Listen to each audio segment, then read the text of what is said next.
On the Krug Show, Tuesday night, 8:06 on the West Coast, 11:06 on the East Coast. Hope everybody's having a great day.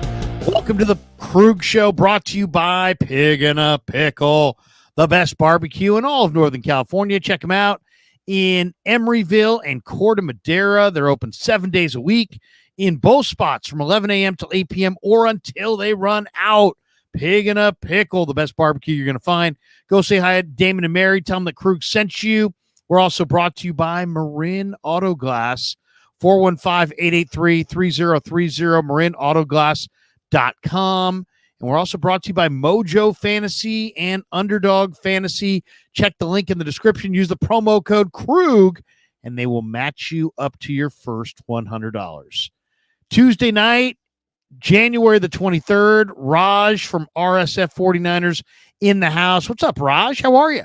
I'm good, man. We got the NFC Championship next Sunday. I'm ready. I'm hyped up, man.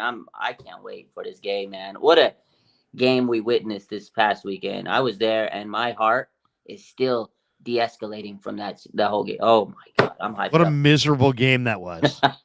I mean, seriously, I loved watching it on the replay. But watching it the first time around, I don't think I've sworn that much since I was in college. I mean, I was F-bombing left and right.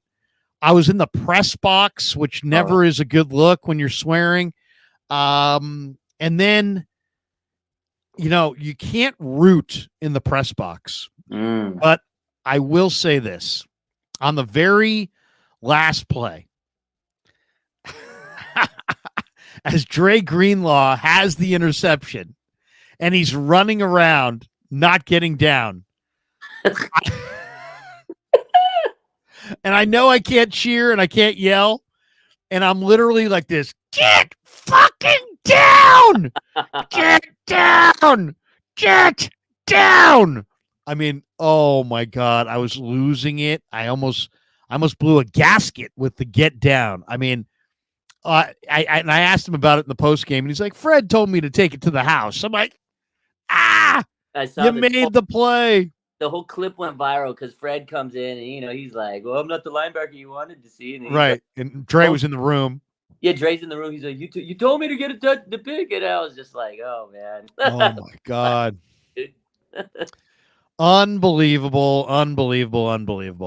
All right, welcome to the Krug Show. We're going to talk a little Niners. Niners beat Packers. Lions on deck. The winner's going to Vegas. And if the Niners go, I'm going to go. And if the Niners go, Raj just planning on going. So, man, there's an awful lot riding on Sunday because I want to go to Vegas for the Super Bowl. The party is going to be off the chain. Yeah. So now I've got a personal investment in this thing. So I badly want to see the Niners go to Vegas. Get it done, Brock Purdy. All right, we got a lot to get to. First, everybody hit like and subscribe. If you hit like, that helps the algorithm. More people find the stream, help boost the stream. Hit like, and if you want to hit subscribe, please do. You can subscribe to my channel. You can subscribe to Raj's channel as well.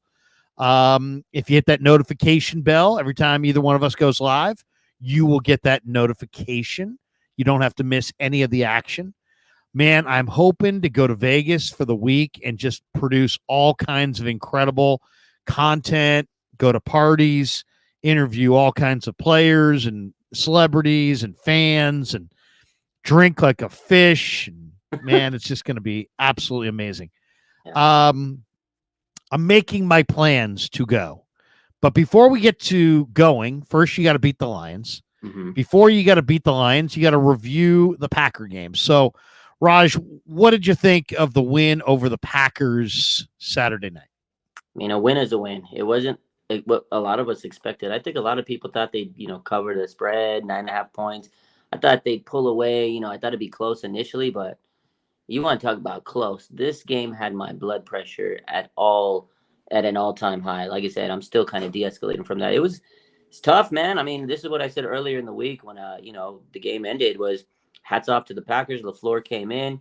He wanted to prove that he was better than Kyle this time, although finally Kyle won again against him in the playoffs. He's 3-0 in the playoffs. But LaFleur called a good game. Jordan Love was balling. That team played with, no fear, chips on their shoulders. They played incredibly tough, very underrated team. This is going to be a good team for years to come. Very young team. We talked about it last time. Yeah. Abe and Dobbs and all these younger receivers, they really came to play, and defense played good. Running, they ran the ball good. There was a point, I think it was Aaron Jones, before they missed the field goal, he rattled off that huge run. I'm sitting there and I see that and I'm like, this is it. I was just like hand on the head and I was like, oh my God, it's over. When they missed the field goal, you can throw away everything you saw in the first 3 quarters. Like, I know it was close. I know Brock didn't have the best game. When push came to shove, he led this team down to a game-winning drive. It's all that matters. That was amazing. That was an incredible drive. And you know what? Credit to Jake Moody, man. This guy, he hit a huge field goal, the 52-yarder, which was, the difference of the game. Must have been tough for him mentally because he got one blocked before that. So that was huge. Dre Greenlaw just put the team on his back. A lot of players stepped up. With Debo out, offense sputtered a little bit. Juwan Jennings, man, this guy is an absolute dog. So glad he was back. And then a guy that went kind of under the radar, Diamond Lenore, man, this guy was huge. Yeah. Turned the tide. When he had that hit on Love, there was like a sequence, 3-play sequence. He got a big PBU. He got the hit on Jordan Love, and then another big, defensive play. After that, I feel like got in Jordan Love's head. He threw the picks after that. So, yeah, man, it was a hell of a game, Larry. But I'm thrilled that we won it because it was damn close. Too close. What was your prediction going in? Because a lot of people were predicting Niner blowout. I actually really respected the hell out of Green Bay. I expected that thing to be absolutely a battle. I predicted the Niners would win 24-17, and they won 24-21.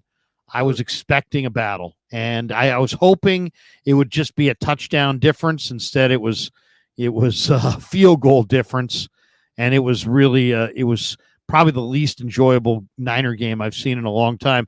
But I'll say this is for as little as I enjoyed it watching it live, I loved watching the replay. I mean, it was a beautiful thing watching the replay. But, man, in real time, oh, my God, I was just losing my mind. But what did you expect? What were you expecting of that game going in? Like I said, I thought it was going to be a close game initially. I thought, the two coaches were going to really feel each other out. They have a good, feel of each other. I mean, it's Kyle Shanahan's coaching tree, right? LaFleur, Shanahan, they know each other. They usually have tight lock games. So I felt like Shanahan would probably turn it around in the second half, get his second half adjustments. Definitely didn't think it was going to be that close. I thought it was going to be 35-17. That was my final score, but I was definitely wrong. I mean, like you said, I counted out Green Bay. They had a heck of a team, and I knew they were a very underrated team, and I knew they were the hot team coming into the playoffs. I feel like the 49ers, I don't know if they counted them out. I don't know if they overlooked them, but I feel like maybe they were a little rusty coming into this game. Steve Young said he didn't like that extra week. He felt like it was going to be really tough for this team. And it proved right. Brock was definitely a little rusty, missing some passes early, had some near picks. But the fact of the matter was, in that fourth quarter, I think the tide changed, and I think the team was like, oh, hey, let's wake up. And you're right. It was definitely an uncomfortable game to watch because you're just like, oh, my God, and just scared. But honestly, that was probably one of the best game experiences of all time. Just being there, the crowd was insane. To go from like an all-time low, like I was so anxious, depressed, and then all of a sudden, missed field goal, touchdown CMC, interception Greenlaw. Like the emotions were just like a wave. It was crazy. But I did think the 49ers were going to win 35-17. So I was completely off base. Yeah, no, I just thought, oh my gosh, I was sitting there watching that going, my God, this game is just like pulling teeth. And then when Aaron Jones had that late run and they're up and now they're driving for another score, and I'm thinking, oh my God, they are going to gag this. I actually never, because the Niners haven't won like that all year, I kind of never felt like the Niners were going to win. It just didn't feel like the kind of game that they've won this year. Nick Bosa said it in the post game. He said it was great to win a game like that. He's like, we hadn't come from behind in a while. And I don't know. It was great to watch. What did you think of Purdy? What was wrong in your mind? What was wrong with Brock? Was it rust? Was it the weather? Was it Green Bay's defense? Is the Ravens linebacker Kyle Van Noy? He said we showed everybody the secret on how to beat the Niners. Do you believe that? Why did Brock struggle so much in this game in your mind? Well, I think there was a couple of factors. And, before we get to that, I think this was a good game for the 49ers to have, as crazy as it sounds, because you need a close game. It hasn't, the 49ers haven't really had an adversity type of game like this year. And I think that was good at this point of the season because you got 2 more games. Anything can happen. Now you can come back. And the whole situation where the stat was, Kyle's 0-30 when he's trailing, that whole stat. I think it was important for the team to know that, hey, we can be playing horrible and we can still win a game. Like, we can strap it up and beat anybody on any given Sunday, Saturday, Monday. But I think there was a combination of factors. It might have been some rust because they definitely wasn't just Brock. That whole team was rusty, it seemed at times. I think also one of the factors, it was Debo wasn't there. If you remember in the press conference after the game, Kyle and Brock, they both said it was going to be, a heavy Debo kind of game plan. And he usually is. We talked about it before, me and you, Larry. He's the catalyst. He's kind of the engine that kind of gets things going. And without him, it's tough. You can't really replicate what Debo does. He's just so versatile. The slants, the running, everything he does is just different than most of these guys can do. Again, Juwan Jennings stepped up and some other guys eventually did. Chris Conley had his biggest catch of his career there. Yeah, huge catch. You don't expect those things, but they had to kind of muster up whatever they could. But I think Debo not being there, rust was a factor. The weather, like there was the clip, he, steps back, wiping his hand mid-play because it's wet, and then he had to throw the pass. And like the weather definitely was a factor. I didn't think it was going to be that rainy. Like I was out there, I had to get a poncho. I was like, it's California. It rains like half an inch, maybe at most, but it was raining. It was raining. The ball was probably wet. So I think that was a factor. And credit to the Green Bay Packers defense. They played a great game. Offensive line wasn't, holding up for a part of that game. And then I just think 49ers finally figured out, okay, this is what we need to do. These are the adjustments. Debo's not here. CMC's averaging 6.5 yards a clip. So let's start getting him going. And then again, Debo was figuring out other receivers that were open. Jennings and Ayuk finally made a big, that diving catch. And Kittle stepped up too. I think that was a guy that really said, okay, you know what? I need to put this team on my back. And Kittle started catching some nice passes. He did have a drop, but, it was a tough situation. That game was crazy. I feel like all those factors combined were why Purdy maybe struggled a little bit. I think it was rust. I really do. Now the weather obviously didn't help, but I also want to give Green Bay proper credit. Green Bay, their O-line was, number 2 overall in pass block win rate. The running back was hot. The receivers and tight ends are good. The quarterback was maybe the hottest quarterback in the league coming in. Their D-line is solid. Savage and Jair Alexander are outstanding ball hawks. I thought there was a chance that the Niners would be able to pick on Devondre Campbell and Quay Walker in pass coverage more than they were able to. But other than that, I expected Green Bay to battle. I expected it to be tight. I mean, I can't sit here and say, well, Niners are going to win 24-17, and then when they win 24-21, I'm like, what? It's pretty much what I expected. Blood Moon says, Raj, Larry, do you get a sense that the 49ers will be playing like they are on fire after the disrespect, especially towards Brock Purdy? Do you think we see a different Brock? Here's the thing. I do think rust was a major part of it. I really do. I hated his footwork. He seemed like his feet were locked at the top of the drop, and I didn't like the game plan by Shanahan at all. I really didn't like how they didn't move the pocket. I didn't like how their run-pass split. I mean, Green Bay was 28th against the run. They were 9th against the pass. The Niners threw it 39 times and ran it 24. How about the opposite? How about run it 39 times and pass it 24?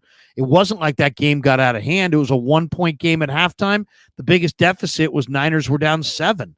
So, I mean, you got the MVP of the league, or at least a top-tier MVP candidate in CMC. He ran for almost 6 yards a carry. I think Shanahan, I like Shanahan. I think he's a top tier coach. I wouldn't want to get rid of him, but I hated that game plan. What did you think of his game plan?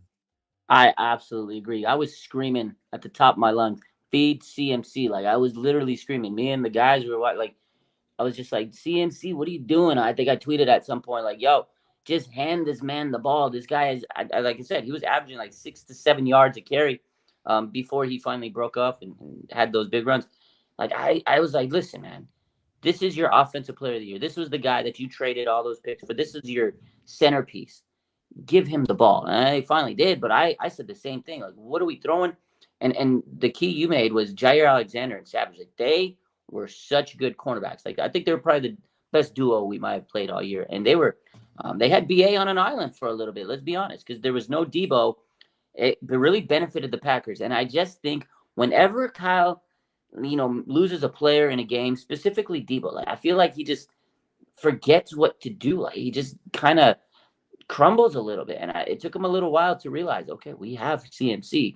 And I think that was the key. And absolutely agree, Lair. I was screaming, just feed CMC. What are you doing? Just give him the ball. And they finally did. And then Brock settled down because I think you're right. The rust and just a lot of combination factors. And you know what? I'm glad we won, but this is a type of game, this next game against the Lions, you can't play like that because the Lions score in bunches. They're a high-octane offense.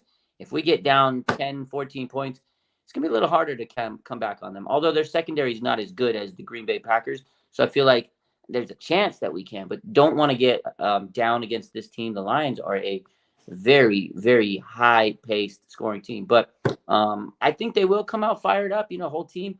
I don't think, like, the hate is going to fuel Brock. I think he's been dealing with hate the whole season. So it's not anything different. He's been dealing with the criticism, the hatred all season long. So I don't think this changes the way Brock comes out. I think he's going to come out fired up because he has all season, and he lets his game do his talking for him.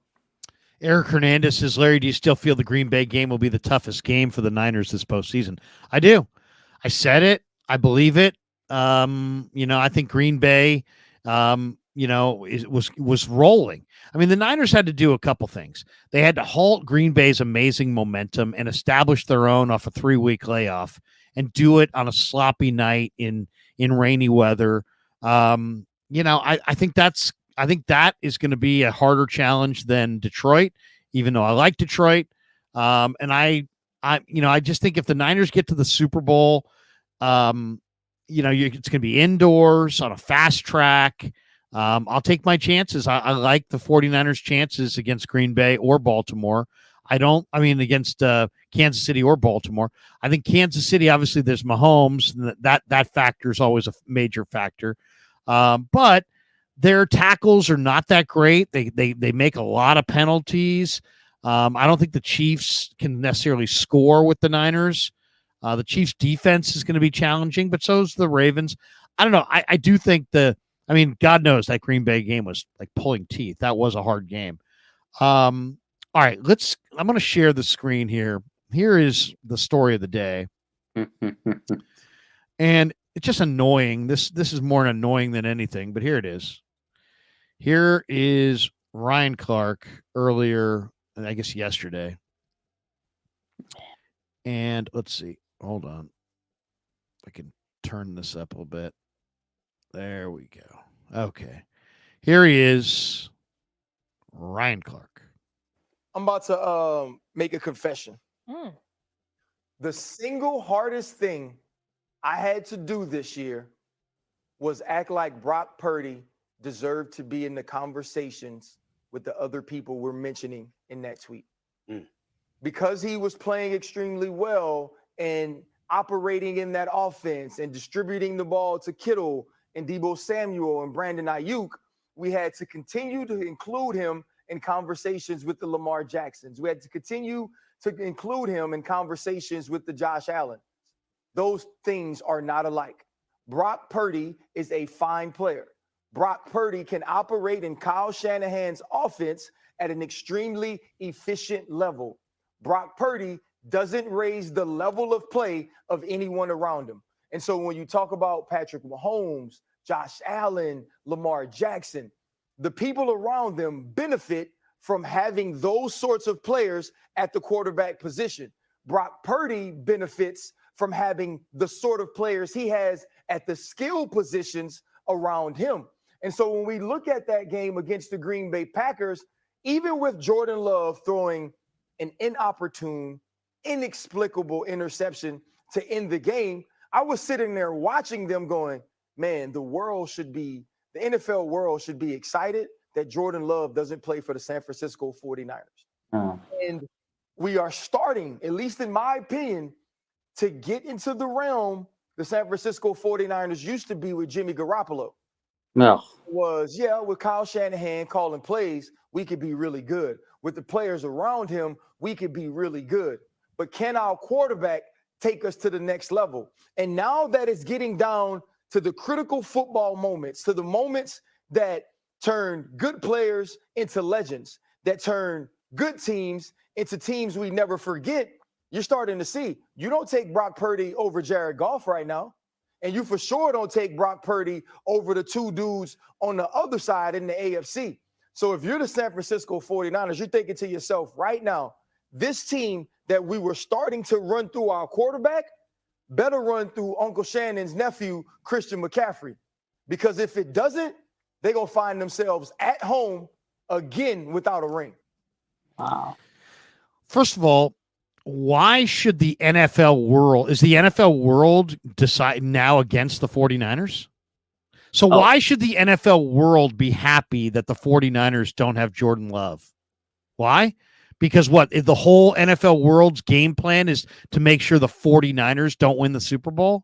I mean, why are we rooting? Why is the NFL world rooting for anybody? And why are they rooting against the 49ers? I mean, that was a weirdo take. And then Brock Purdy doesn't make his teammates better. I mean, that's just such an embarrassing comment. I don't agree at all. Lots of other people don't either.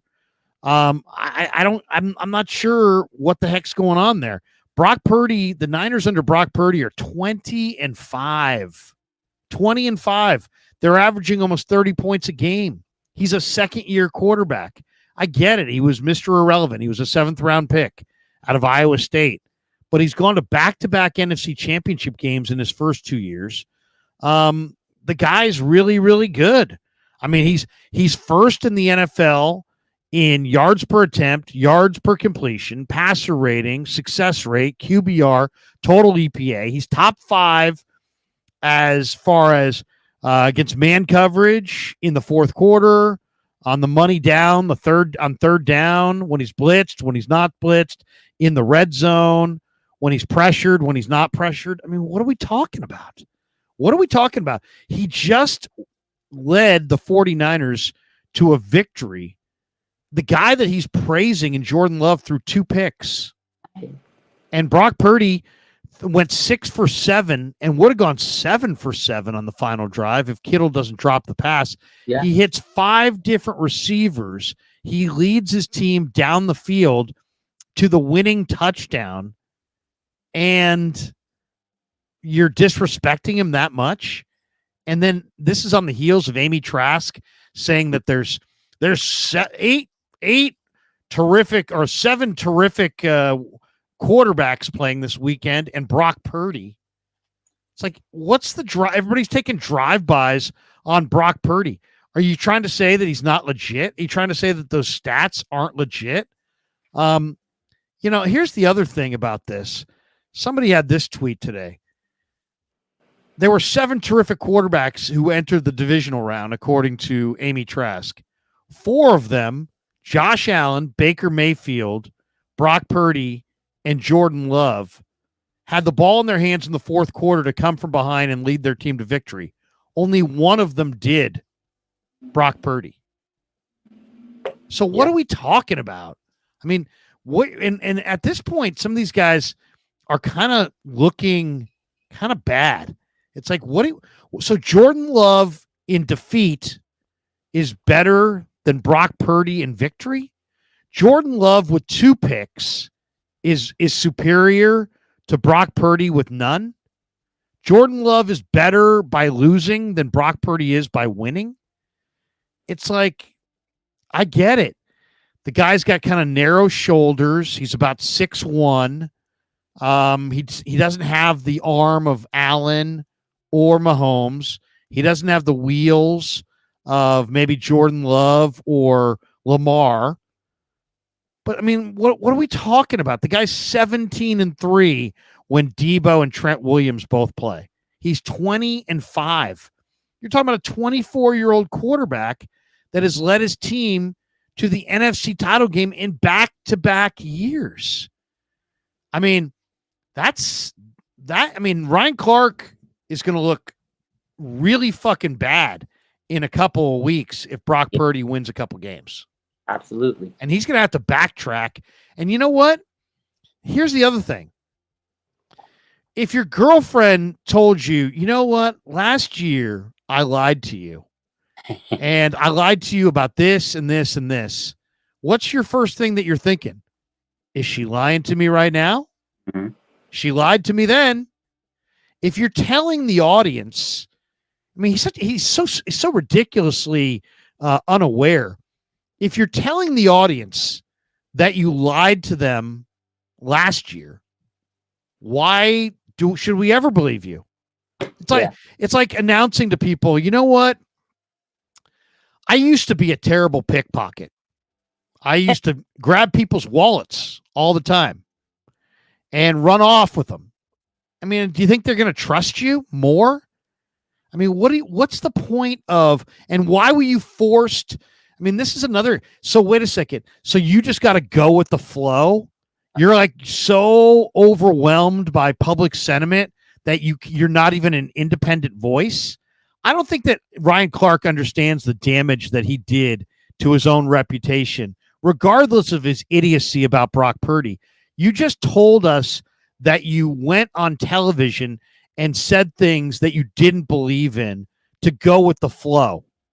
So now, don't we think that, I don't know, you're the kind of buffoon that goes on television and says whatever he needs to say to, I don't know, go with the flow? I mean, that's what you basically said you are. Yeah. I mean, why should we think you're anything other than that? So, I mean, I don't get it. I don't get it. I don't get it at all. Go ask Debo. Go ask Trent. Go ask, any of his teammates. Go ask Matt Campbell about him. Ask Shanahan about him. Obviously, Shanahan feels pretty good about him. He threw, on a rainy night against Green Bay despite having CMC, he ran it 30. He passed it 39 times. I just think that was an embarrassing moment for Ryan Clark. I agree. I think it was the dumbest take I've heard all season. And it was weird. Like yesterday, it felt like it was national beat up Brock Purdy day. Like, let's hate on Brock Purdy. I mean, he wasn't the only one. That was like the biggest take. I saw they won the game. It's crazy because his tweet started, after the game. He tweets it out on Sunday when he's watching Lamar and all those quarterbacks and Josh. It was Josh Allen, Patrick Mahomes. That was where his tweet started. He goes, "Oh my God, watching these AFC quarterbacks. How's Brock going to beat him?" And then he goes on first. So he had it predetermined. He had this plan. It's all for views. It's all for the show. It's all because what you just said is the point I wanted to make. This man just basically disrespected Brock by saying, "Hey, yeah, I respected. I pretended to go with the flow that you were the MVP candidate, and now that the words, now that we're at the Final Four, let me be honest with you and tell you it wasn't my take. I'm never going to take this guy seriously. If you sat there and you said you lied on national TV for the whole year, your point means nothing. Your take means nothing. I'm not going to take you seriously because it's just for views. It's just for clickbait. It's just for your TV show. You're literally telling me you're just doing it to entertain the masses because now you want to have a spicy take. We don't even know if he was telling the truth yesterday. If, he was lying about Brock Purdy, he doesn't compare to the other guys. At the end of the day, he loves Josh Allen. Like, I get the media infatuation with Josh Allen is crazy. I get it. He has a great arm. He's super talented. Where is he this weekend? What game? When's his next game? His next game is next season. He's sitting on the couch, Larry. Josh Allen makes more mistakes than any quarterback in the league. Great talent, but he's not clutch. Brock Purdy, okay, yeah, he had a couple bad plays here and there. He had a bad game, but he salvaged it by the game-winning drive. None of those quarterbacks, like you said, that had the chance to win the game, won the game, other than Brock Purdy. Jordan Love is getting more respect out of Brock Purdy, and he lost. He threw the game-winning, game-sealing interception.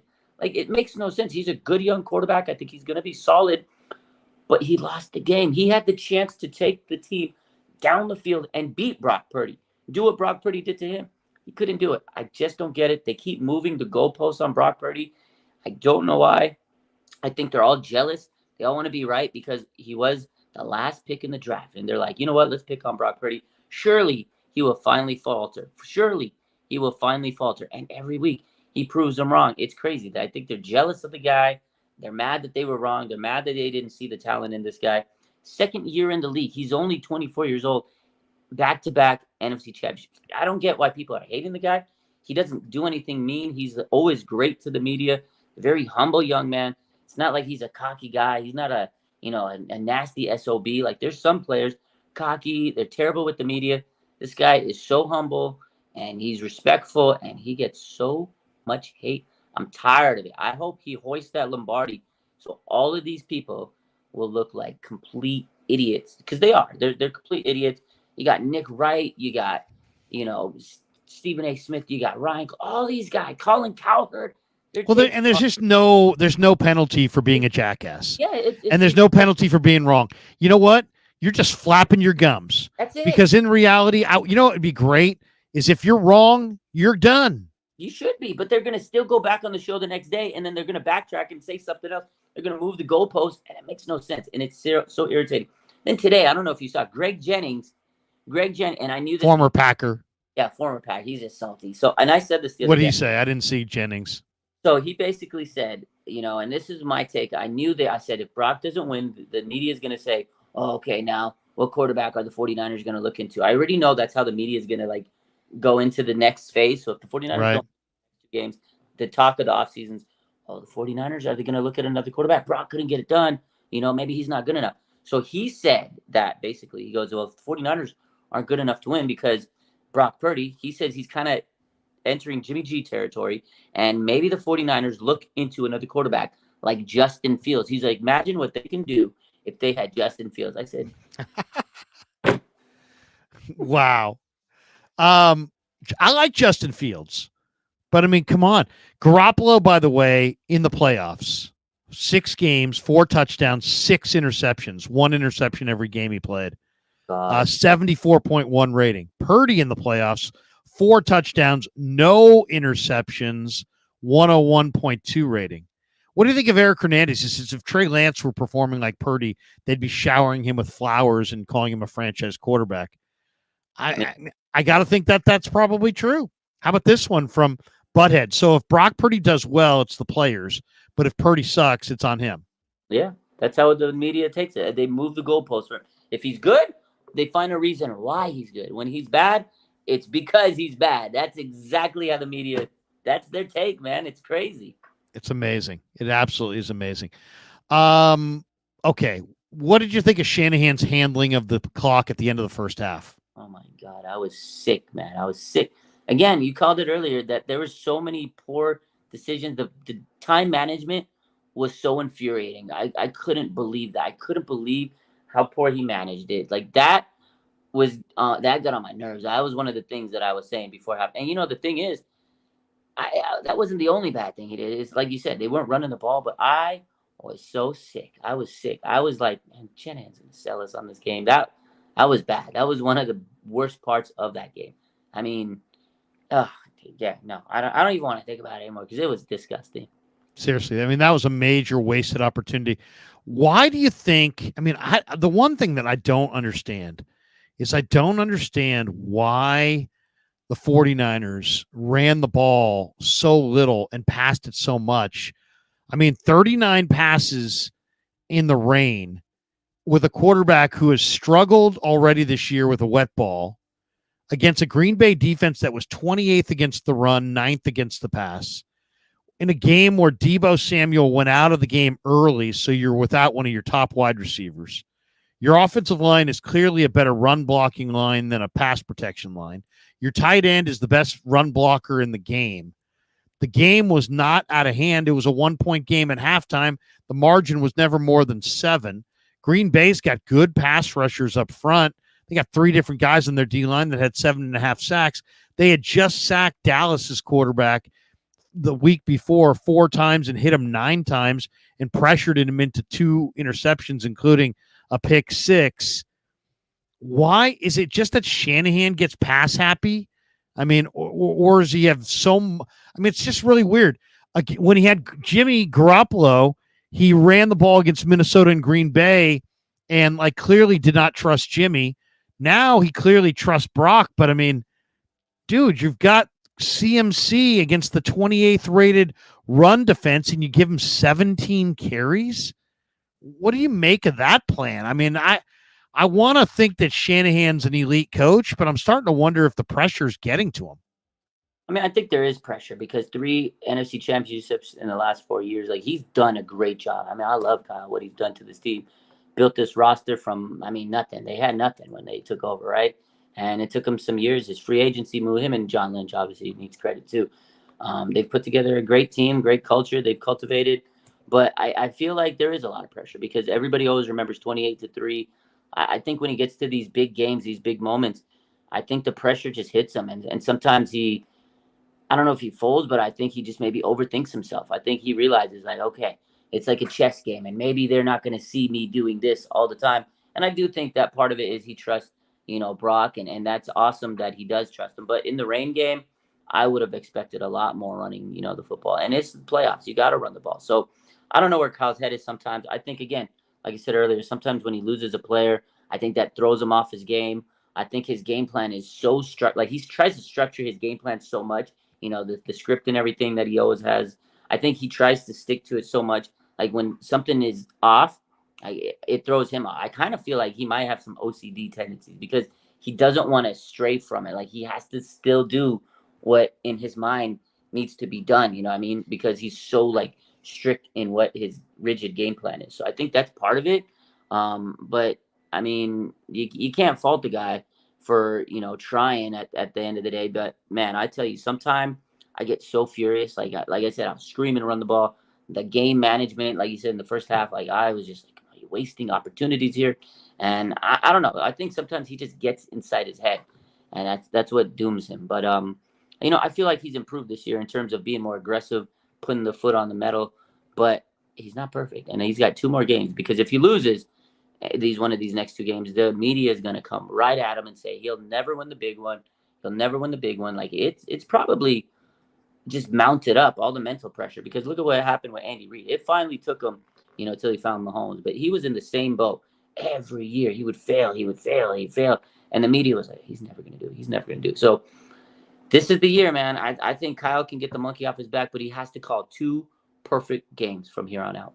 Yeah, no question. They got to bounce back with better performances. The forecast for Sunday afternoon only says a 12% chance of rain, according to AccuWeather. It's supposed to be 72 degrees, so it should be better footing. The Niners had to change their cleats.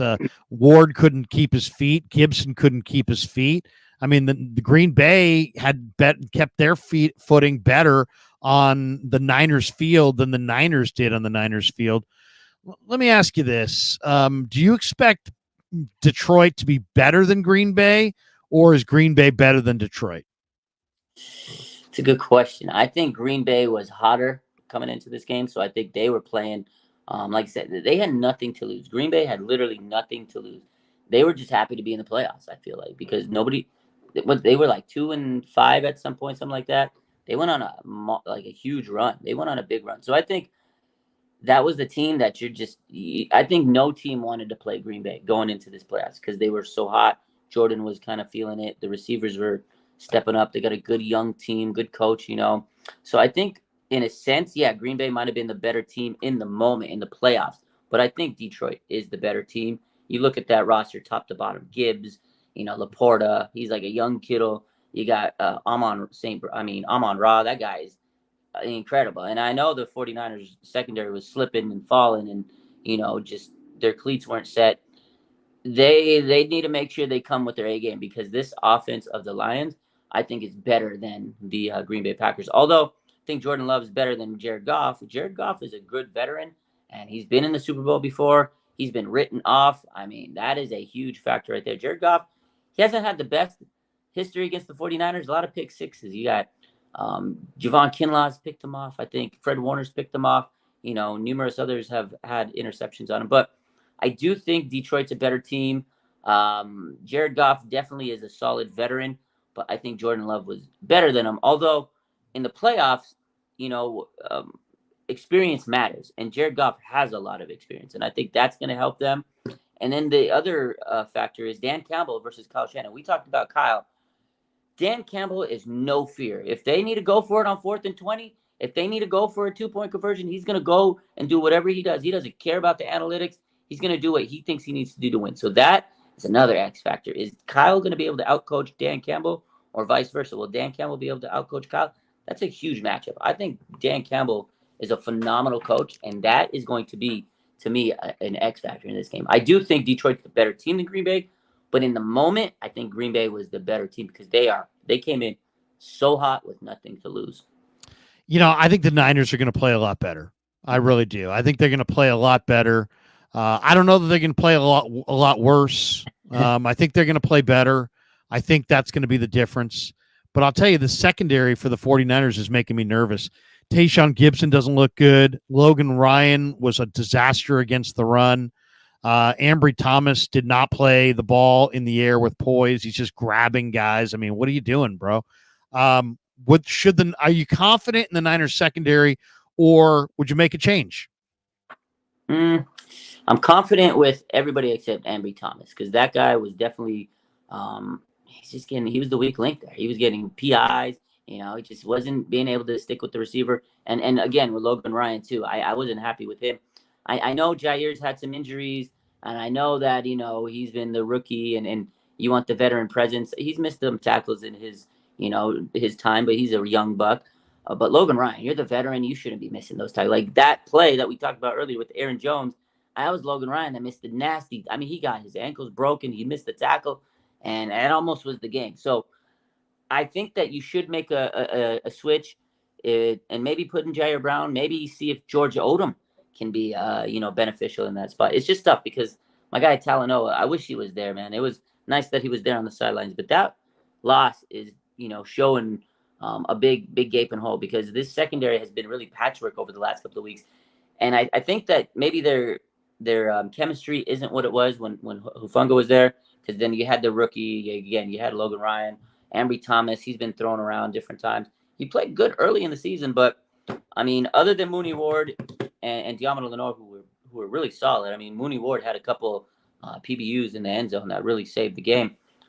Other than those two guys, it's a toss up, and I like Gibson too. I think he'll have a big game this week. But I mean, at this point, you might need to throw a little wrench in the game because I was not too thrilled with how Logan Ryan and Ambry Thomas played this weekend. Yeah, I'm okay with Ambry, but Logan Ryan's got to sit. Shanahan was asked why he went with Logan Ryan over Jair Brown after the game, and he said, we knew that we kind of decided that when Jair had missed about 4 weeks. I think it was 2 games, but he's been out for 4 weeks. He's been awesome in practice. I love Jair. It has nothing to do with him, just our experience of playoff games being around us. I think it's a lot when you got a rookie who hasn't played in a month, who's very passionate, aggressive player. I just don't want to put all that on him to have him go out in a playoff game when he hasn't been out there for 4 weeks, especially when you have a veteran behind him who could just calm down a little bit. If things would have gone differently, we would have put Jair in right away, but we really don't want to do that, or we don't want to do that really to Jair. Well, here's the thing. Go with Jair. Jair's a much better run defender than Logan Ryan. And Jair, I believe Jair will step up to the moment. And if he doesn't, he doesn't. Logan Ryan is a veteran stopgap guy who was on a freaking cruise when they called him. Go with Jair Brown. Jair Brown's your blue chip guy who's going to be a major player in your secondary going forward. I mean, it's freaking January the 23rd. You can't coach this guy up. I thought Steve Wilkes was a defensive backfield coach. For crying out loud, go with Jair Brown. He's way more physical. He's faster. I'll take my chances on busted plays. I'll gamble on Jair Brown. I hated the effort that I saw against the run from Logan Ryan. Montgomery's a monster. He's 220 pounds. He's on a 5'10" frame. You got to have some thumpers back there. He's just going to run right over and through and around Logan Ryan. if there's one thing I got to see in this game, I got to see Samuel Womack activated, and I got to see Jair Brown starting over Logan Ryan. And it's at this point, it's kind of pisses me off actually. And I'm gonna and then I'll tell you the other one. Enough Sebastian Joseph Day. Play Kinlaw. Yeah, Sebastian Joseph Day got pushed around by the Packer O-line. He's going to get pushed around by the Lions O-line. Kinlaw, on the other hand, is stronger at the point. He reset the line of scrimmage. He made some plays. They only got 6 hits on the quarterback, 5 from Bosa, 1 from Kinlaw. Nobody else who calls themselves a defensive lineman even touched the quarterback the entire night. Play Kinlaw, play Jair, sit Day, sit Logan Ryan. Yeah, Logan Ryan needs to. He was so bad. I mean, like I said, that was only one play I mentioned, the Aaron Jones play, but there's a lot of other bad plays. And you're right. You know what? If you have this young rookie, if you want to give this man some confidence, you tell him, you know what? I'm putting your ass in the NFC Championship game. Go out there and have yourself a day, young man. You know how much he can learn and develop from this moment. And if he plays back, he will learn from it and grow from it. This guy, Logan Ryan, he's not going to be on the team after this season. Why are you putting your trust in this man who's basically a rent-a player for depth because you had some injuries? Put some trust in your blue chip rookie. Like you said, this man was drafted with their first pick this year, and they think he's going to be the future of the secondary. When Tashawn Gibson's gone next year, you're going to have Hufanga and Jair Brown, most likely. So let this man get some confidence. I was sick to my stomach with Logan Ryan. That's another guy I was screaming, get your ass out of there, man. And I mean, who goes on a cruise? Either people who just graduated from high school, college, or old people. Old folks, man. If you're on, if I'm looking for a football player and he's on a cruise, isn't that a pretty good indication that he's not in the right mindset or frame of mind? I mean, how many people who are wolfing down a bunch of desserts on a cruise really are, that's the guy we need. That is the guy. I mean, I talked to him last week, and you know what? I like him, and he's smart, and so what? I go with Jair Brown. Go with Kinlaw. Please. What do you make of Brian Griese, the Niners quarterback coach, and the offensive passing game specialist Clint Kubiak, both interviewed for the Saints OC job? Who would you rather see stick around between Griese and Kubiak? They're both good. They're both good football minds. They both come from good football families. I think it'd be a good opportunity for both of them. I hope they both don't take the job. But, that's Kyle Shanahan's coaching tree, and it's it every time of the year around this time of the year. We're getting coaches poached. But I think I like Brian Griese a little bit better. I think he's been a heck of a QB coach. I really like what he's done, especially since we had some bad, QB coaches over the years. In my opinion, Rick Scolangelo, I didn't like him. So if I had to choose, I'd rather lose Clint Kubiak because I think Brian Griese's better overall in terms of being able to develop a guy like Brock Purdy. So I would keep Brian Griese, and you can get another guy to replace Kubiak, I think. I mean, you can go get one of the other Kubiaks, so go bring it. Yeah, I'd like to keep Griese as well. The Bears also expressed some interest in Kubiak, and then they hired Shane Waldron away from Seattle. But to me, if it's one or the other, I would say stay with Griese, and I think he's had a good impact on Brock Purdy. And I would allow Kubiak to walk. What did you think of the O lineman they signed today? It's kind of bizarre that they would do that, but they signed an offensive lineman today who was from Mexico, and I remember seeing him in Hard Knocks with the Cowboys. Alarcon, I believe his name is. Yeah, he was he's an offensive lineman who actually transitioned to a defensive tackle in the Cowboys. He was on their international pathway, so he was in the same little thing that Alfredo Gutierrez 49ers. Right. So they're in like the same boat, both from Mexico. So is he what is he? Is he an offensive tackle or a defensive tackle? He's an offensive tackle and a defense. He did both in Dallas. So he's just a guy that I think they're going to go out there and figure out what he can do for the team. He's a futures player, reserve. It's not like he's going to have any impact now. I think sometimes, these teams, they get these guys for a futures contract, develop, and, stash away. So that's really what I think it is. It's more of like a stash and see if he can develop down the line, you know? Did you see the Juwan Jennings block where he took the guy into the Gatorade? That was my favorite moment of the game. This man, damn, Juwan Jennings is a badass. One of my favorite players. He doesn't get enough respect. You know what? He's a restricted free agent this year. He's got one more year restricted, but I don't know if we're going to keep him next year after he has his one more, he'll get one more tender, I think, next year, right? After that, if he plays anything like he does this year, I mean, he's so crucial. He'll get a pretty big contract somewhere with how clutch he is, with his blocking. He's so unselfish. He's a great role player. Man, when he threw that dude in the Gatorade stand, I was like, let's go, Jennings. Oh, my God. I know. It was great to see. I wanted to see Hargrave do something as far as rush the passer. I think this next game is the game that Hargrave's going to kick ass.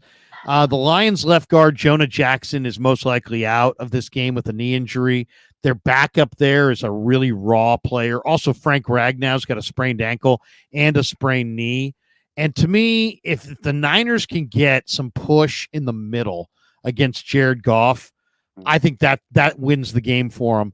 To me, Hargrave, they paid him a boatload of cash. He's got to fire a big effort in this game and help the Niners get to that next level. And I think he's got a great chance to, but if he doesn't do it, to me, that's going to be hugely disappointing. Yeah, I agree, because you're right. Detroit's line is battered up, and this is the point of the season where players are running out of gas. It's everything starts catching up to you, and the 49ers defensive line has to come out and get pressure, because they just haven't been able to do it over the last couple of weeks. They haven't been able to stop the run. They haven't been able to set the edge. I know injuries to like Clellan Ferrell were really big, and I think that's a guy that I think people took for granted. Now today he posted surgery on his knee and everything. I thought he was supposed to be back this week, a couple weeks ago, and then boom, lo and behold, injured reserve.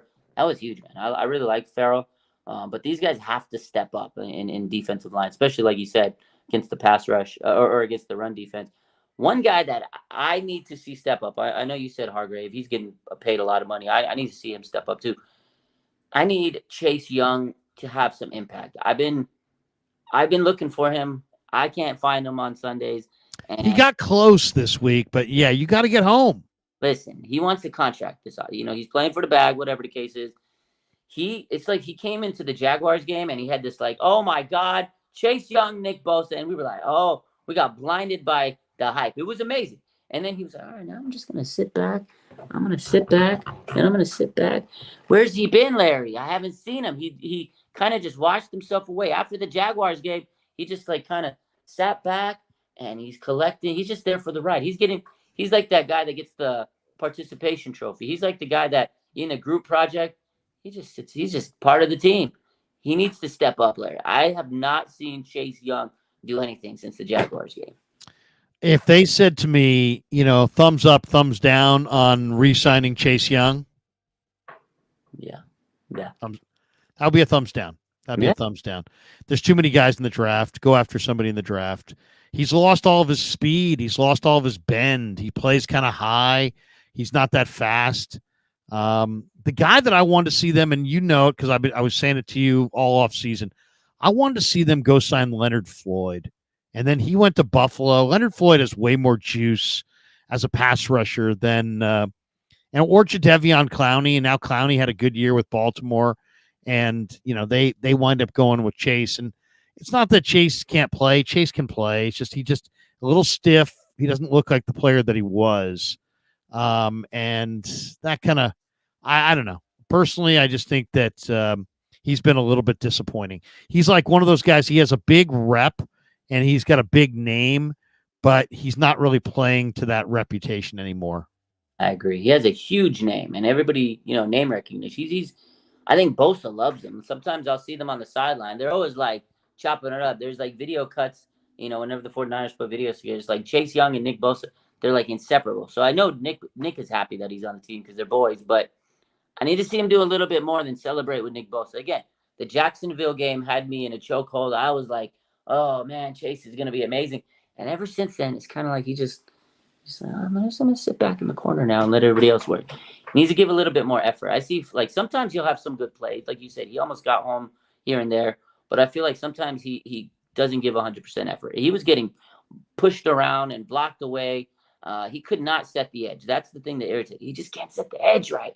And again, if push comes to shove when the season's over, I wouldn't sign him back. There's a bevy of young talent. And today they announced that they got 11 draft picks coming up in this draft, 4 comp picks to get a first-round pick this year. He's one of those picks on a draft pick. And we got Robert Beal next year that can really explode off the edge. Remember this name in the draft, Muhammad Kamara, Colorado State defensive end. Love Muhammad Kamara. I'm going to share the screen here. This is C.J. Gardner-Johnson talking about Debo from earlier this year. There's a lot of anger here. This is a really good player, by the way. I love C.J. Gardner-Johnson. Here he is. He's crazy. Bro, listen, don't be friendly when you see me. Because you be so flashy. You better hope, bro. You better hope all that talking you be doing when we see y'all, whatever round it may be, because I can guard you. You can't run routes. You're a running back. You're a running back. And I ain't going to sit here and play with you, little boy. Just because you got a little bag, people gave you a little clout, man, you ain't nothing, bro. Stop playing. That guy sounds pretty jealous, but he's also one of the most violent players in the league. I love C.J. Gardner-Johnson's talent. What do you think? Is Debo going to go? And what do you make of this? Because, I mean, okay, it wasn't a fracture. It wasn't a dislocation. It wasn't a partial dislocation. So what the hell was it? And why did Debo come out of the game? And why is he? I mean, he's in a lot of pain. But what is it? It's not a fracture and it's not dislocated. So what are we talking about? Is it bruised? Is it, I mean, what is he going to go? I mean, doesn't he have to go in this next game? They say he's 50-50. If he doesn't go and he's got no dislocation and it's not fractured, there's going to be an awful lot of people who are going to say that he's ducking C.J. Gardner-Johnson. Yeah, there's going to be a lot of people that say a lot of stuff about Debo. He's one of the most criticized players on this team because he's had some injury history. You know, he had a little bag, he got a little clout, like CJ said. I think he is jealous.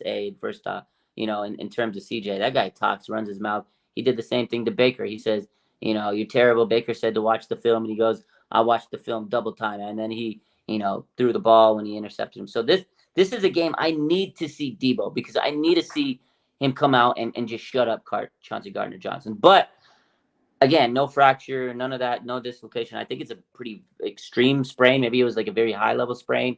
Maybe he did get some bruising there. I think it's going to be a game-time decision, in my opinion. That's the way I see it, with the way Kyle was kind of talking about it. Practice tomorrow. I don't expect Debo to practice tomorrow. We'll see. Maybe he'll be going through rehab through the week, and they'll kind of see if how he responds to treatment, which I think is what's going on right now. In my opinion, this is just the way I see it. I think he'll be a game-time decision. This is the NFC Championship game. Your best players need to be there. I hope Debo's there, and I want to see him make Chauncey Gardner-Johnson look like an idiot. I think it was more precautionary on Saturday is why they kind of didn't play him, because I think, and what Kyle was saying is they feared that it was the, you know, same injury that he had against the Browns, the hairline fracture. So I think it was like more of, we don't know until we get imaging results, because they had to wait for the x-rays and the MRIs and stuff. So I think Kyle was more like, hey, if it is that and we throw him out here, we can really do some bad damage to him. So I think that was the case on Saturday. It was more of like, we don't know if it's fractured or not. He had the fracture already. Let's be safe. I think that's what the case was on Saturday. Now, I think moving forward the rest of the week, I think it's going to be more pain tolerance, and does Kyle want to risk this guy? Because Kyle loves Debo, man. I think he respects Debo so much. This was one of his like biggest draft crushes. So I think Kyle wants him to play, I think, but at the same time, I just think that he doesn't want to risk his future because he knows how important this guy is. But this is the NFC Championship, Larry. You got to suck it up. Cortisone shot, do what you got to do. Smoke some crack rock. I don't care. Get out there. Well, I mean, I don't know if he's got to smoke crack, but yeah, at the same time, I won't advocate that. But I will say this. He's going to get ripped if he doesn't play because it's not broken and it's not dislocated. Yeah. And people are going to say that he ducked C.J. Gardner-Johnson. And I'm not that kind of guy. I won't say that, but I fully expect to see Debo on the field on Saturday. You win this game, you go to the Super Bowl. There's a lot of time to rest. You know what I mean? There's a lot of time. Maybe don't use him as a kick returner. Maybe just use him as from scrimmage. But if it's not fractured and it's not dislocated and you don't play, get ready for people to rip you and call you soft. I won't be doing it because I like Debo and I don't think he's soft. But there's going to be a lot of people, and I won't be able to control it. There'll be lots of people that are ripping Debo if he doesn't play in this game. I said that this week. I said he'll get a lot of haters because he got paid. Remember the whole contract situation? They're going to bring that up. They'll say he's soft. I just know he'll get a lot of backlash because he gets a lot of backlash already going into this game. This is the biggest game of the season, and if he misses it, and especially if the 49ers lose this game and CJ has a big game, I hope he plays. Hope he plays and runs over CJ Gardner-Johnson at the goal line. You know what? You got two shoulders. Maybe lead with the other shoulder. You know what I mean? But that's what's your wild card factor Sunday? Okay, so I got two. Debo, is he going to play or not? Because if he doesn't, that changes the whole complexion of how you're going to play. I think Debo is the biggest X factor because, like we just said, we don't know if he's going to play or not. That is, to me, the biggest X factor in this game. I think he is it. And then we talked about him earlier, Juwan Jennings, man. This guy's a dog. I think he's going to step it up again. This guy, man, I'm so glad he's back from that concussion because this man was so critical. 5 catches on 6 targets. 4 of them were first downs. He's such an X factor. This man is so important for this team. I think those are my 2 major key factors. Is Debo going to play? And if he doesn't, Juwan Jennings needs to have a big game. Well, I would say Ray McCloud, but man, I saw Purdy yelling at Ray McCloud. I saw Shanahan jumping up and down. Ray McCloud obviously deviated on a pattern. You saw the close-up of Brock going, what are you doing?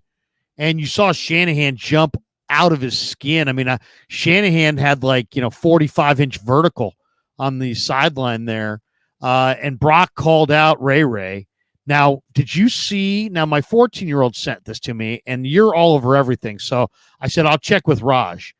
Did Ray like the Ryan Clark rip of Brock Purdy? Yeah. So he did?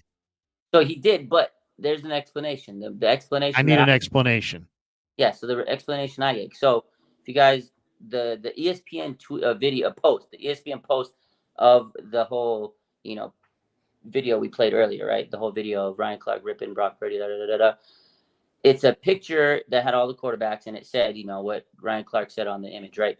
He liked it, but the explanation is he's saving it as a receipt. So sometimes athletes or sometimes people will like something to save it as like a receipt or a bookmark to come back to it. That was the explanation. Now, I know some people say, well, can't you just save it? Can't you just bookmark it, right? Instead of it. But a lot of people say that these athletes are so busy that they just like it. So then they can look at their like post, go back to it, and pull up the receipt. That was the explanation that I got. Do you believe it? I mean, after seeing what you're a vet, this is your realm, man. If this were a national investigation, you're qualified as a content creator to go on a major news organization and comment on this. What do you think? I mean, I'll defer to you. That's what my kid said. He said, Dad, he may just wanted to bookmark it, but I mean, but Shanahan yelled at him. He clearly ran the wrong route. Purdy yelled at him. They talked about it on the sideline. You could see Ray trying to explain himself. I like Ray. I'm down with Ray. But you know what? I think he ran the wrong route, and I think Shanahan was pissed off, and I think Purdy was pissed off, and I think maybe Ray was pushing back on Brock a little bit by liking that deal. Do you think there's bad juju between Ray and Brock? No, Brock's the leader. He's a captain, and Kittle explained it today on Pat McAfee. He called people out when they mess up. He's gonna call your ass out, and that's what Kittle said. You miss you miss your route, you miss your play. Kittle says we want him to fire us up, to call us out, because after he did that, they kind of clicked, and that's when everything took off. So they want that fire out of Brock. Ray, you know what? You get in the moment. He was probably pissed. I've been told off at my work, like my boss says, you didn't do this right, and I'm trying to explain, in the moment, yeah, you're a little pissed off, Larry. But I don't think he had any intention of like, oh, I'm gonna like this tweet. I'm gonna like this post because I hate Brock Purdy now. I hope not. That doesn't seem like Ray. A bookmark, man. I do. Listen, I do it myself. I like weird, like, negative tweets.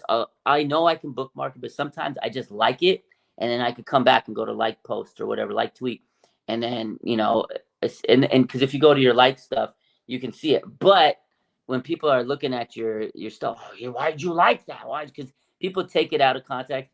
I think it was more of a bookmark, but maybe he should have just hit the bookmark. But this is 2024. The controversy of bookmarking versus liking. Jimmy says, did you see the photo Ray posted on IG hugging Brock after the game? Yeah. Tony says Larry's reaching. Larry's not reaching. Larry's inquiring. Inquiring minds want to know. Hey, man, that wasn't a like. That wasn't a bookmark, man. That was a like. No, man, no. It was a bookmark. Are you going to ask him tomorrow? Don't ask him that.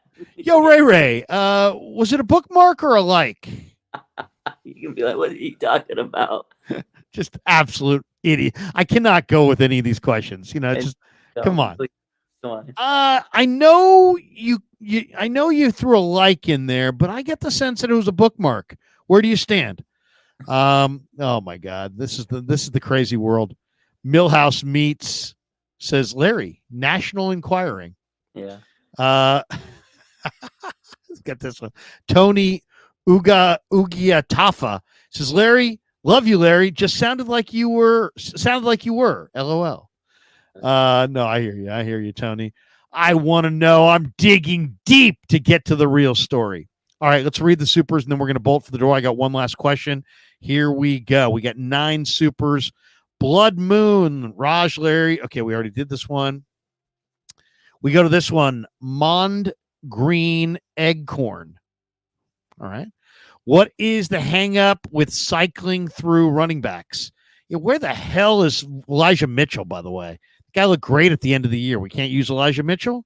JP Mason? No? Are these guys alive? Or can we confirm that Elijah Mitchell and JP Mason are still with us? I'm on the phone. Elijah, you good? You're alive? Oh, hold on. You're alive? Jordan Mason, you alive? Yeah, they're alive. They're alive. Okay, they're alive, everybody. JP Mason and Elijah Mitchell are alive. So maybe Shanahan ought to, I don't know, hand the ball to them. No, absolutely. Christian McCaffrey he's too good. This is the thing. I think this is the problem. Elijah was the starter. Now it's like he was the starter. Then they traded. I literally asked Cam Inman, do you think the Niners need to trade for CMC? This is the day before they did. He's like, no, they got Jeff Wilson and Elijah Mitchell.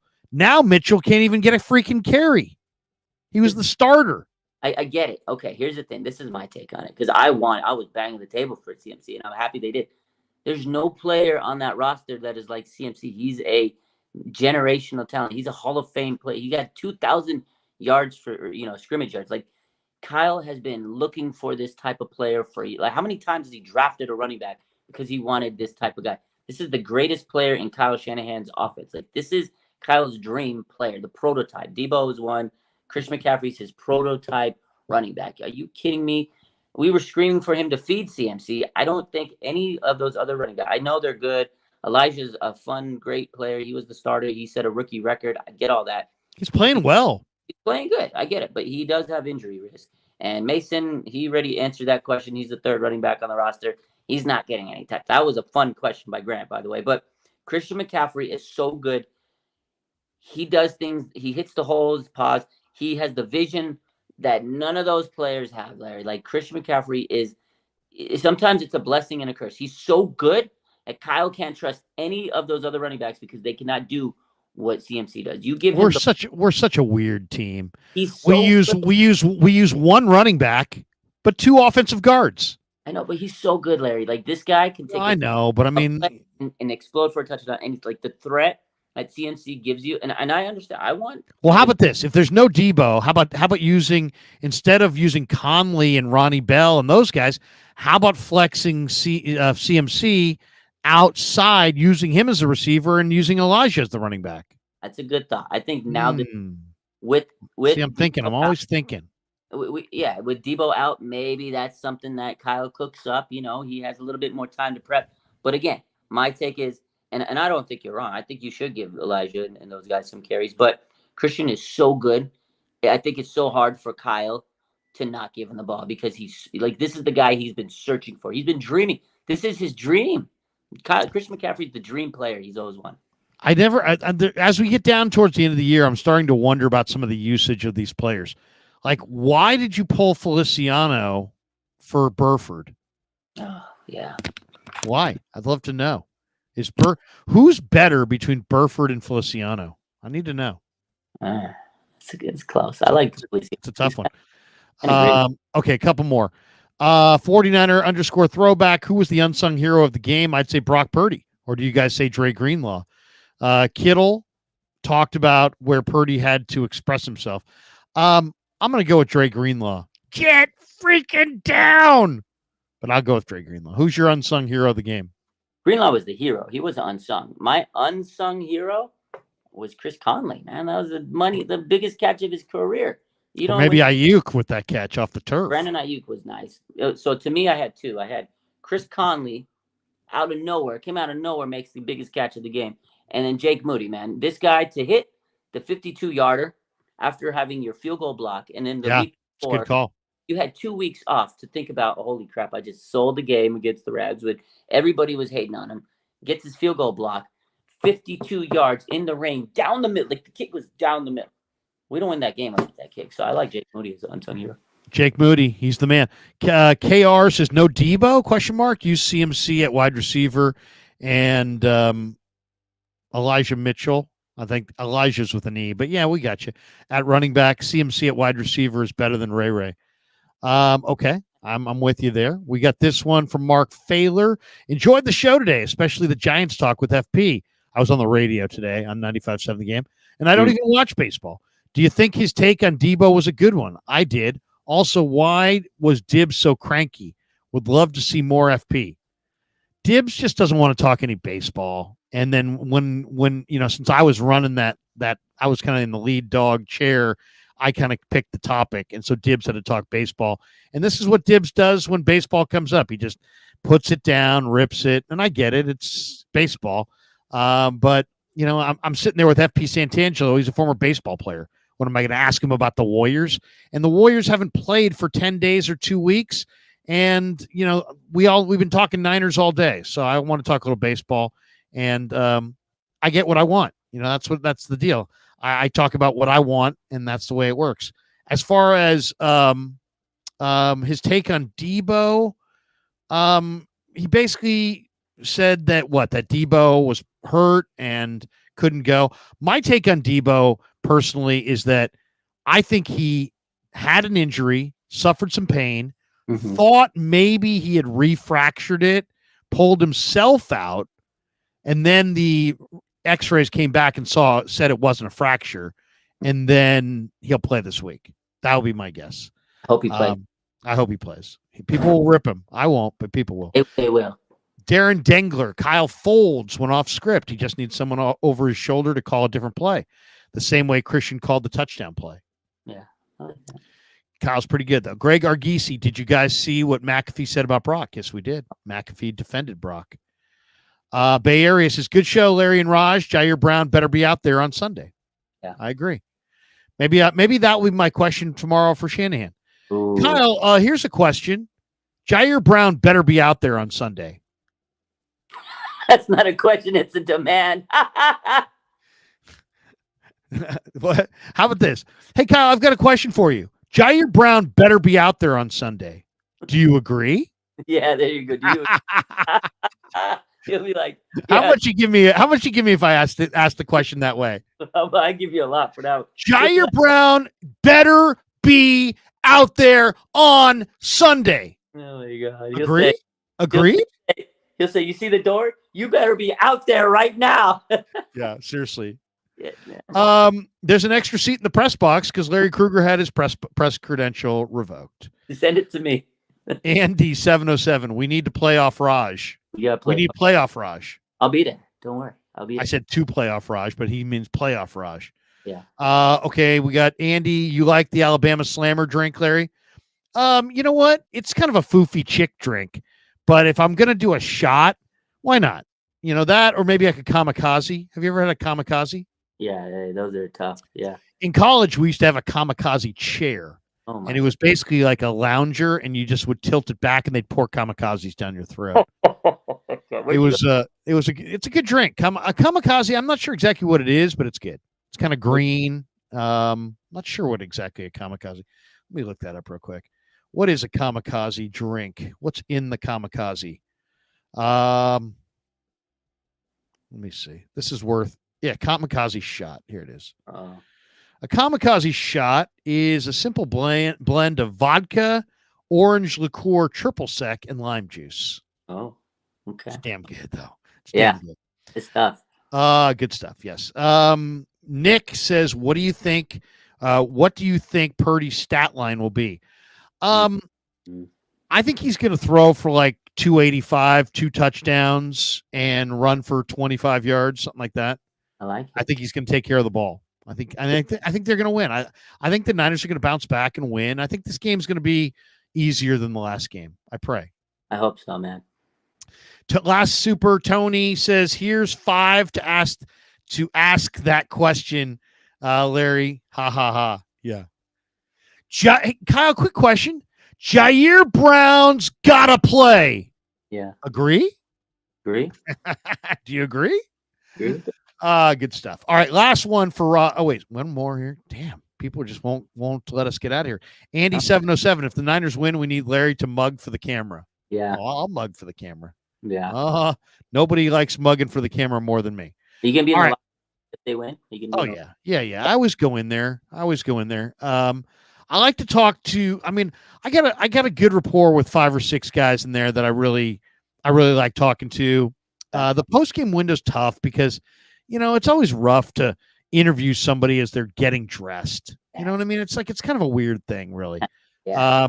But you know what? It's always good to get the player's perspective. And Tony says, "Do you think Bosa will finally get a sack?" I do. I think Hargrave's going to get 2 sacks of Goff up the middle because of the injured interior. All right, last question. Do you think now the Niners cannot look ahead, but Raj, you and I can. And you have a good sense of the fan base as good as anybody. Mm-hmm. Do Niner fans seek more revenge on Kansas City for losing that bowl, or Baltimore for losing that bowl? I feel like where do we want more revenge? Kansas City. Because this is the way I see it. Because this coach, this team, this roster, they lost the Super Bowl to the Kansas City Chiefs. They had it. They were so close. I don't even have to go up over the game. We had it in the palm of our hand. 10 minutes up 10. We had the game. We had it. I think this team with this roster, there's more revenge factor for the Chiefs. Now I get it. The 49ers lost to the Ravens this year on Christmas. That game's not as big as the Super Bowl. I know we lost to the Ravens in the Super Bowl before. That was a different team. That was a whole different era. This team, in my opinion, their bigger revenge factor storyline would be for the Chiefs. Because you remember George Kittle, "I will be back here with vengeance," that whole line. That was against the Chiefs. I think this would be huge. For Brock Purdy to beat Mahomes. Take Mahomes out, he would cement his legacy because the storyline right now, every 4 quarterback has a story right now. You have Brock Purdy, he's Mr. Relevant. Oh my God, the greatest story ever told, the underdog story. We know Brock's story, okay? Lamar Jackson, this offseason, they wrote him off. Is he even going to come back to the Ravens? They're going to trade him away. He can't win playoff games. And boom, he wins a playoff game. Now, can he beat Mahomes? And if he takes this team to the Super Bowl, he can say all the naysayers that said he couldn't win a playoff game. Boom, he won 2, took his team to the Super Bowl. That's a great story. And he could win the MVP. So that's Lamar's story. Mahomes, they're already painting him as the next Brady. Like anything you see on TV right now is Mahomes, Brady. And Jared Goff, the redemption story, the swan song, the Lions story is, they haven't won a division title for 32 years. The last time they won a playoff game, phones weren't even invented, basically, that whole story, or, cell phones and all that stuff. So those are the 4 storylines.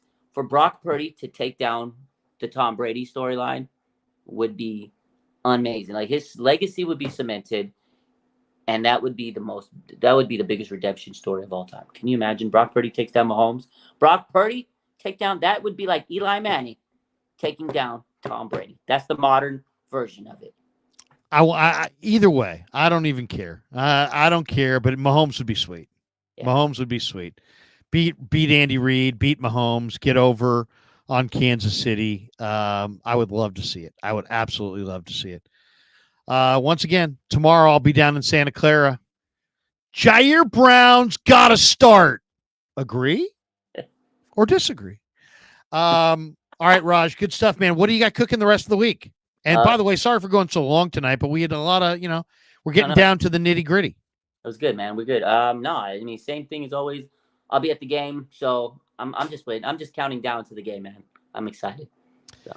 Last week was torture. This week's bound to be better.